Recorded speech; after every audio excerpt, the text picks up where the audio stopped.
Глава Якутии посетил сегодня с рабочим визитом Нюрбинский район. В рамках программы пребывания в муниципальном образовании Егор Борисов посетил строительную площадку мостового перехода через реку Марха, где встретился со строителями и из первых уст узнал о ходе работы.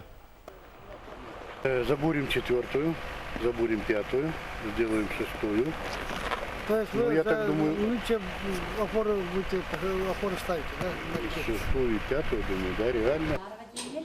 Делегация встретилась с населением Жарханского наслега. Глава Якутии в своем отчете отметил, что кризис внес свои коррективы в экономику всех субъектов страны. Но республика удары по бюджету приняла более чем достойно, во многом благодаря алмазной и угольной промышленности. Также Егор Борисов отметил, что правительству Якутии необходимо как можно скорее разработать стратегию развития республики до 2030 года. В свою очередь, население Жарханского наслега затронуло такие значимые проблемы, как строительство шлюзов-регуляторов в системе лиманного орошения, увеличение объема субсидирования на молоко, качество сотовой связи, подключение к оптоволоконной линии связи и многое другое.